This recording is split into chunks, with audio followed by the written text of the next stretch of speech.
Hi everybody, Helen from Sunflower Cottage Crochet here. Today I want to show you, technically it's a stitch, but it's also a technique, and it's the back loop only, and I'll also show you what a front loop only is. You can see here we've got some projects where that has been used. For example, this hat is half double crochet, back loop only for the entire thing, and you can see it gives a lovely texture.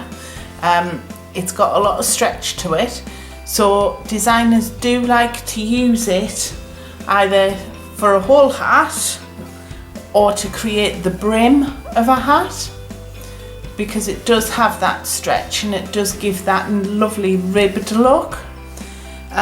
Here at Sunflower we don't have a specific project for you to work on for this. I know at the moment with our Stitch of the Weeks we are trying to get you a little project to make whilst you're practicing the stitch, but it's kind of not really something that we could do with this that hasn't been done already, other than a simple hat. But what we do have over the next few weeks for you are these coffee beanie cozies. This was actually Sarah's brainchild, and what she's thought of, here you can see one in action, is a little coffee cup cozy to go over your Costa mugs or your Starbucks mugs if you're in America. The idea being it's supposed to be the bottom section of a hat, just to keep your hands warm, and I can attest to the fact that these do work. A couple of weekends ago I went to the cinema with my daughter and my husband, got a Costa cup of tea, and because I didn't have one of these on, it's actually not very sturdy and the lid pops up. So it popped up and burnt my hand, so now I'm in the accident book at the cinema. Awesome. Anyway, so today I'm just going to show you how to do this ribbed section. As I say, it'll come in really handy over the next few weeks because we're going to have a different design of the coffee cup cozy, including this one, coming up for you very soon. So if you're doing this to start a hat, pretty much it's the same start. So if we imagine we're starting the brim of a hat, the pattern's going to tell us to chain 9. 2, 3, 4, 5, 6, 7, 8, 9, and then the first row is always going to be miss the first chain and single crochet. We're going to do single crochet back loop only this time, but it will work for any stitch, so you can literally work this with a half double crochet, double crochet, triple crochet. It works for everything. As I say, it is pretty much a technique. So what we're going to do is in the second chain from the hook, so we're missing the first one, we're going to go into the second one, we're going to single crochet in that chain and every chain across. So we'll have 8 single crochets. There's 3, 4, 5, 6, 7, 8. So we've got our 8 single crochets for our first row. Then we're going to chain 1 and turn. Now if you're doing the brim of a hat or things like the coffee cup cozy where you want a lot of stretch, you should really be chaining 1 before you do your turn or as you're turning. This just gives it a little bit more give on the ends. Sometimes the designers say if they're doing a cardigan or a jumper and this is the way they're doing the cuff around the jumper, they will say don't chain 1. It just gives it a little bit more of a less stretch, so it keeps its shape a bit more for around the cuff, which is what you want on those projects. So the next row we're going to be working back loop only, and if you turn up your project so you can see the top of it, you can see each stitch is made of a V shape.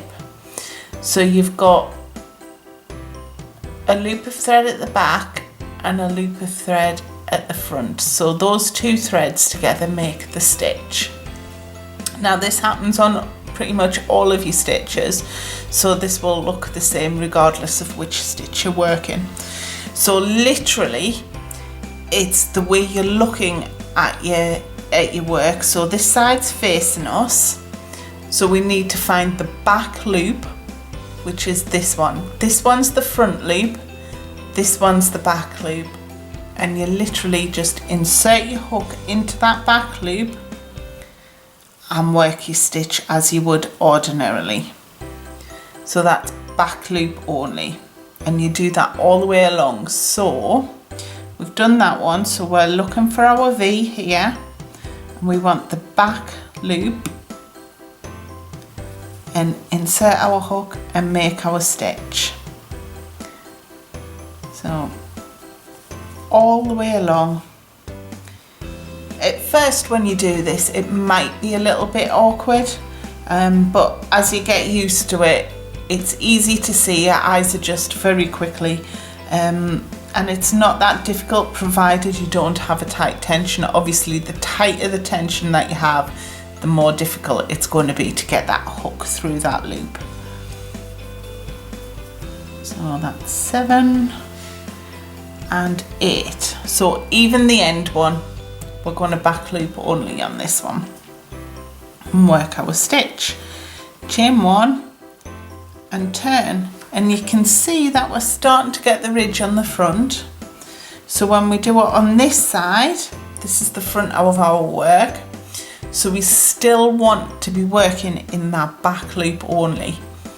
So it's whichever way you're looking at your project.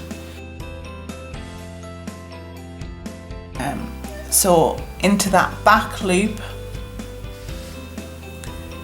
and single crochet, and again back loop, single crochet,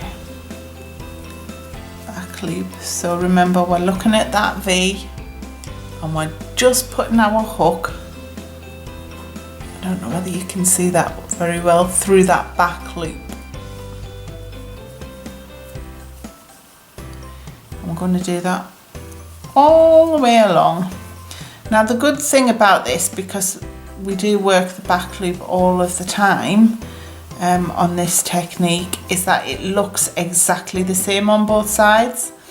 So it really doesn't matter so much when you're just starting a project like this, which one's your front side and which one's your back side.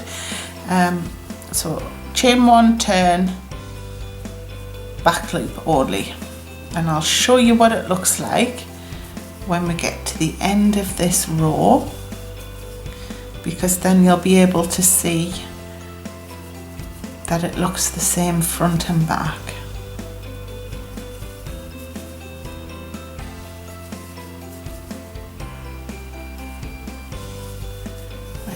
So if I leave a long loop. So you can see there we've got this lovely ridging effect starting to come into play, and it works up really quickly. It's really pretty. And if I turn it over for you, that's the back side, so it looks the same. You can see there the shape where it's working up. But yes, so that's how you do the back loop only. Now moving on to the front loop, I'll just show you using this sample.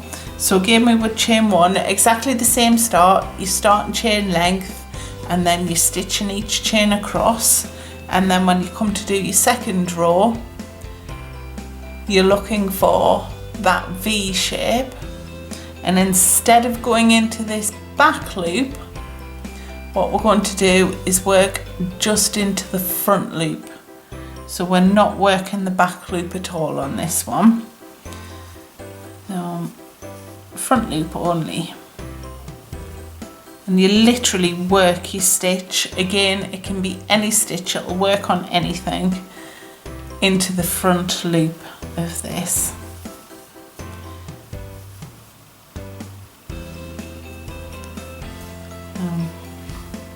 Looking for that V,